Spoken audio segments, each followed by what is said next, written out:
دن رات کو چہرے پہ نقاب ڈال کے نا تو مسجد کی گلیاں گھوم رہے تھے عمر فاروق، مدینے کی گلیاں گھوم رہے تھے. ایک دو گلیاں رہ گئیں تو فجر کا وقت ہو گیا. تو حضرت عمر اپنے غلام سے کہنے لگے نماز پڑھ لیتے ہیں اور باقی دو گلیاں بعد میں گھوم لیں گے. حضرت عمر نے امامت کرائی تو نقاب اسی طرح چہرے پہ. ایک گلی سے گزر رہے تھے تو ایک بوڑھی اماں بیٹھی ہے خیمے میں، بوڑھی، وہ چہرے سے پریشان لگتی ہے. تو حضرت عمر غلام سے کہنے لگے اسے پوچھو کیوں پریشان ہے؟ ہمارا تو اپنا ابا پریشان رہتا ہے، ہم پوچھتے نہیں، ہم نہیں پوچھتے. ہماری اپنی اماں روتی رہتی ہے کہ چلو 2 گھڑیاں رات کو آ کے بیٹھے گا میرے پاس، لیکن وہ آتا ہے 2 درجن کنوں لے کے اور سیدھا اپنے کمرے میں جاتا ہے اور بیگم صاحبہ سے کہتا ہے کہ 6 اماں کو بھی دے آؤں، اس نے کون سا کھانے ہیں؟ تو وہ پلیٹ میں لے کے آتی ہے. پھر ماں کا دل ٹوٹتا ہے کہ یہ کمائی تو میری تھی، یہ تو بوٹا میں نے پالا تھا، لیکن یہ کس بیوپاری کے ہاتھ چڑھ گیا. ہم تو اپنے ماں باپ کو ٹائم نہیں دیتے، لیکن جب لوگ اللہ سے ڈرتے تھے رویہ کیا تھا. حضرت عمر فاروق رضی اللہ تعالیٰ عنہ خادم سے کہنے لگے بوڑھی سے پوچھو. تو پوچھا اماں السلام علیکم. وعلیکم السلام. اماں کیا بات ہے؟ تو اماں کہنے لگی جاؤ دوڑو، تمہیں کیوں بتاؤں، دیہات کی سیدھی سادی بی بی، جاؤ بھاگ جاؤ. کہا نہیں اماں مہربانی کرو، اندر تو آنے دو. بڑی منت کے بعد اماں مانی. عمر فاروق عام آدمی نہیں جس سے دنیا کامتی ہے. حضرت عمر اندر گئے. اماں کیوں پریشان ہو؟ تو اماں کہنے لگی تمہیں کیوں بتاؤں، میرا اپنا دکھ ہے. چل اماں بتا دے، تیری مہربانی. تو اماں کہنے لگی میں ایک بیوہ ہوں، بے اولاد ہوں، کوئی میرا سہارا نہیں. مجھے عمر فاروق سے بڑی شکایت ہے. میرے اوپر 25 دینار کا قرضہ چڑھ گیا ہے اور 3 دن ہو گئے میں نے روٹی نہیں کھائی، اور عمر نے میری خبر نہیں لی. حضرت عمر کو پتہ چل گیا لوارث ہے، اس کا کوئی 2 4 10 ہزار ووٹ کوئی نہیں. ایک کو میکے سے 6 مربے نہیں لے کے آئی، ایک اکیلی تنہا. اور بھائی جب اللہ کا خوف ہوتا ہے تو پھر انسان ان غریبوں کو بھی مناتا ہے. پھر ریڑھی والے کی بھی اہمیت بڑھ جاتی ہے، پھر رکشے والے کی قدر بھی بڑھ جاتی ہے. حضرت عمر فاروق رضی اللہ تعالیٰ عنہ کہنے لگے اماں عمر سے شکوہ ہے؟ کہاں؟ جناب عمر کہتے ہیں میں نے ایک جملہ کہا تو اماں نے تو مجھے لاجواب کر دیا. میں نے کہا اماں عمر کو کیا پتا کہ تو بھوکی ہے اور مقروض ہے، اسے کیا خبر؟ تو اماں کہنے لگی کیا کہا تم نے؟ عمر کو خبر نہیں، اسے پتا نہیں؟ تو عمر سے کہو نا چھوڑ دے حکومت، اس کے حوالے کرے جو خبر رکھ سکتا ہے. کیوں بیٹھا ہے پھر؟ ہمارے حکمران کہتے ہیں ابھی میں صدمے میں ہوں، نکلوں گا تو بات کروں گا.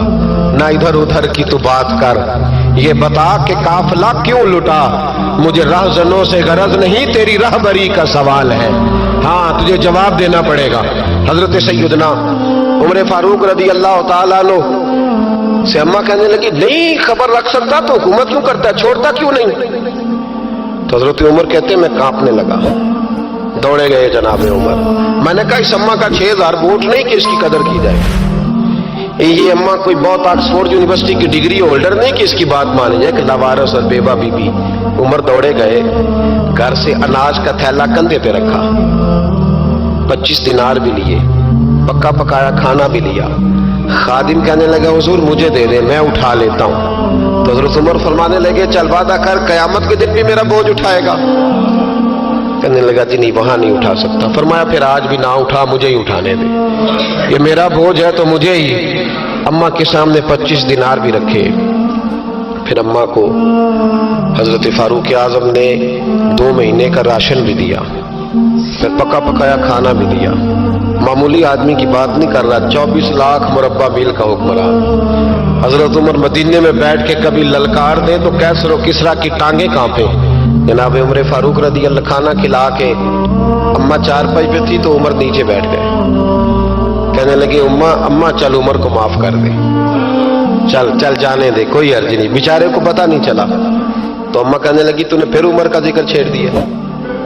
بیٹے میرے گھاؤ بڑے گہرے ہیں، میرے زخم بڑے سخت ہیں، کلیجہ پھٹے تو تجھے دکھاؤں کتنی تکلیف میں ہوں. میں تو پکا ہوا پھال ہوں، کسی وقت کی دنیا سے چلی جاؤں گی. میں نے عمر کو معاف نہیں کرنا. جب میں قبر میں جاؤں گی نا، نبی کریم علیہ السلام آئیں گے تو میں عمر کی شکایت کروں گی. میں کہوں گی حضور اس سے پوچھئے یا رسول اللہ بیوہ اور بوڑھی کا خیال ہی نہیں کیا. تو آپ کے غلام کہتے ہیں میں نے عمر کو کبھی اتنا روتے نہیں دیکھا جتنا آج روئے. کہنے لگے اماں عمر کو میں جانتا ہوں وہ کمزور ہے, یہ شکایت نہ لگانا, وہ کمزور ہے, مقابلہ نہیں کر سکے گا, یہ شکایت نہ لگانا, چل معاف کر دے. تو اماں کہنے لگی اچھا تو مجھے کچھ اچھا لگتا ہے, جا تیری خاطر عمر کو معاف کیا, تو پیارا لگا ہے, جا معاف کیا, تیری خاطر معاف کیا, تیری خاطر عمر کو معاف کیا. حضرت عمر فاروق کہنے لگے مجھے لکھ کے دو. کون اتنے جتن کرتا ہے, کون؟ کسی سے کہنا جا اپنی اماں کو منا لے, تو کہتے ہیں نہیں نہیں میری غلطی کوئی نہیں, تو مناؤ کس بات پہ, ہمیں تو 20 دلیلیں آتی ہیں. جا ابا کے پیر پکڑ لے. پتہ ہے نبی پاک علیہ السلام نے فرمایا جس کا باپ راضی ہوگا اسی کا اللہ راضی ہوگا, اور جس کا باپ ناراض ہوگا وہ سارا دن وظیفے پڑھے, اس کا اللہ راضی.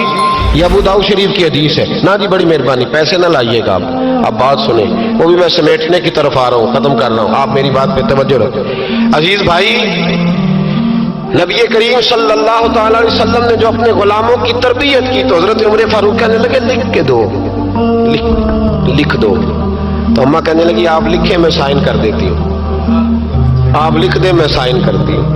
حضرت عمر نے لکھا فلاں بنت فلاں کو عمر سے شکایت تھی, پھر انہوں نے عمر کو معاف کر دیا. اماں سائن کرنے ہی لگی تھی, سائن کرنے ہی لگی تھی کہ مولا علی شیر خدا آ گئے, حضرت عبداللہ ابن مسعود آ گئے.